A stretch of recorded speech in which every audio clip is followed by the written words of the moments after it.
Assalamualaikum. Welcome to new lecture. Here we will discuss about right angle triangle.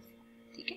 What is right angle triangle? The triangle having one angle equals 90 degree is called right angle triangle. ठीक है? The triangle having one angle of measure 90 degrees is called right angle triangle.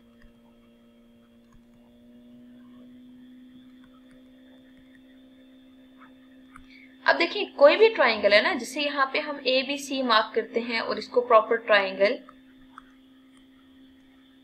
Consider करें तो ए point पे 90 का angle आ रहा है। ठीक है, तो 90 के नोटेशन के लिए हम यूं करके मार्क करते होते हैं। ठीक है, बेसिकली तो अगर यहाँ पे 90 डिग्री का एंगल आ रहा है तो 90 के ऑपोजिट साइड को आप हमेशा हाइपोटेनियस मार्क करते हैं।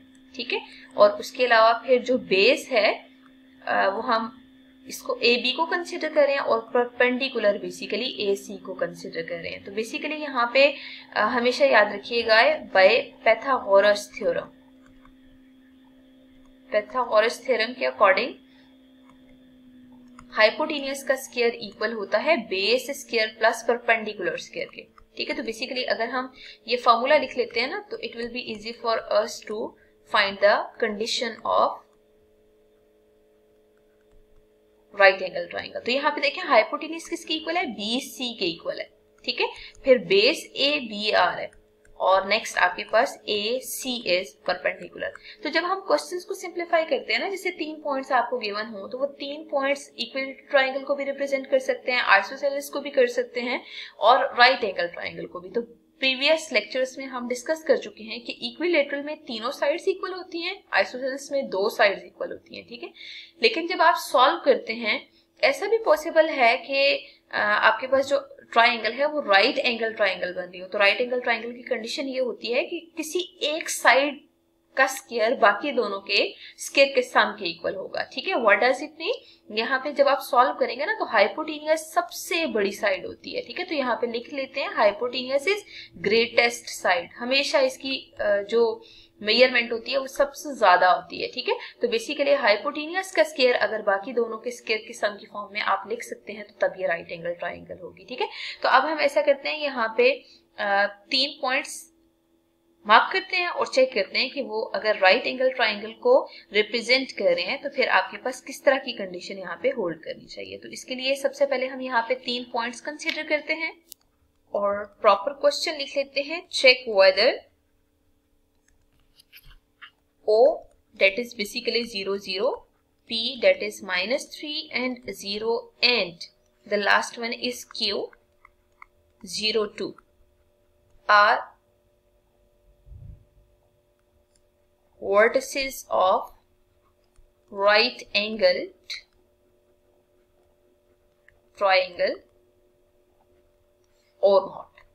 ठीक है, अब देखिए सबसे पहला काम तो हमने ये करना है कि अगर 3 पॉइंट्स गिवन है ना तो वो तीनों पॉइंट्स कोलिनियर भी हो सकते हैं, नॉन कोलिनियर भी हो सकते हैं। अगर वो कोलिनियर है तो वो स्ट्रेट लाइन पे लाई करेंगे तो आपके पास शेप ट्रायंगल ही नहीं बनेगी। ठीक है, लेकिन अगर वो नॉन कोलिनियर है तो तभी वो ट्रायंगल शेप बनाएंगे। तो बेसिकली हम क्या करते हैं, हियर ये जो 3 पॉइंट्स गिवन है ना उन तीनों में ओ पी डिस्टेंस निकालें, ओ क्यू डिस्टेंस निकालें और P Q distance find out करें। ठीक है, तो बेसिकली जो ओ पी डिस्टेंस है वो आपको -3 -0 whole square plus 0 -0 whole square के इक्वल है। ठीक है, 3 square is basically 9 plus 0 square is 0, तो square root of 9 is basically 3। ठीक है, अब आप सॉल्व करें ओ क्यू को, ओ क्यू के लिए ओ और क्यू के कोऑर्डिनेट्स को यूज करें, 0 -0 whole square and 2 -0 whole square। ठीक है, तो 0 -0 is 0, 0 square is 0 and 2 square is basically 4। Simplify करें तो 4 का स्क्वायर रूट 2 के इक्वल है। ठीक है, अब P Q distance find out करें तो पी क्यू डिस्टेंस के लिए आप पी और क्यू के कोऑर्डिनेट्स यूज करेंगे तो 0 + 3 whole square plus 2 -0 whole square आएगा। ठीक है, इनको प्रॉपर सिंप्लीफाई करें, 3 square is basically 9 and 2 square is 4। ठीक है, जब आप इनको प्रॉपर एडअप करेंगे तो आंसर स्क्वायर रूट ऑफ 13 की इक्वल है। स्क्वायर रूट ऑफ 13 मजीद सॉल्वेबल नहीं क्योंकि 13 प्राइम नंबर है, इट मींस आप इसको मजीद अगर डेसिमल फॉर्म में कन्वर्ट करेंगे तो आपको राउंड ऑफ करना पड़ेगा। तो बेस्ट ये है कि आप इसको एज इट इज लिख लें, ठीक है। अब आप यहाँ पे देख सकते हैं कि जब हम फोकस करेंगे ना तो ओ पी, ओ क्यू और ओ पी क्यू, ये तीनों बेसिकली अनइक्वल है, ठीक है।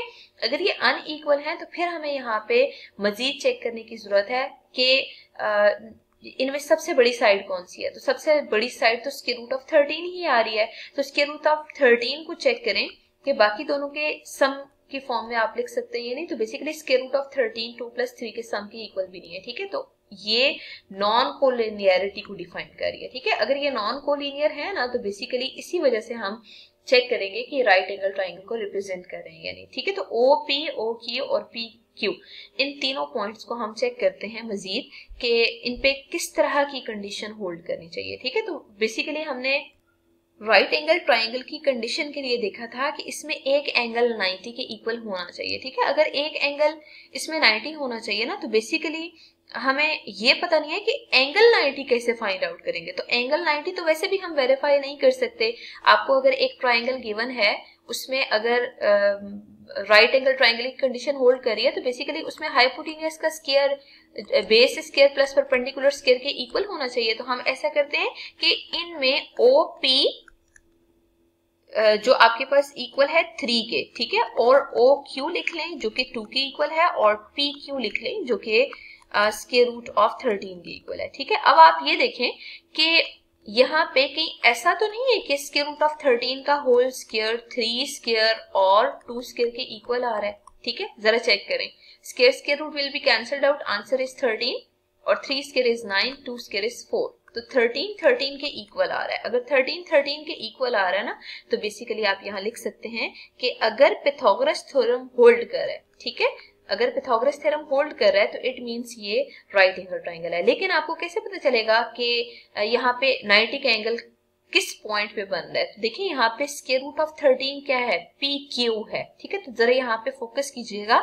हम ऐसा करते हैं, इस पाइथागोरस थ्योरम को प्रॉपर इस फॉर्म में लिख लेते हैं कि पी क्यू का whole square basically O Q whole square plus O P whole square के इक्वल आ रहा है, ठीक है।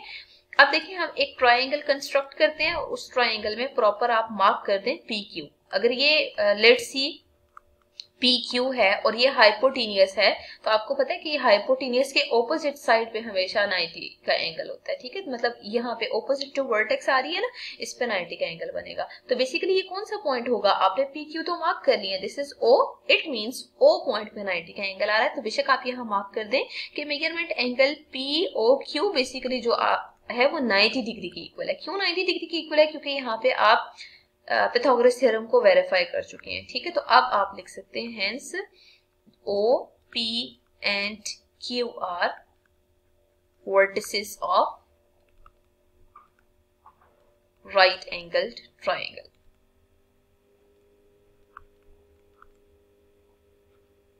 This was the procedure through which we can find the condition of right angle triangle.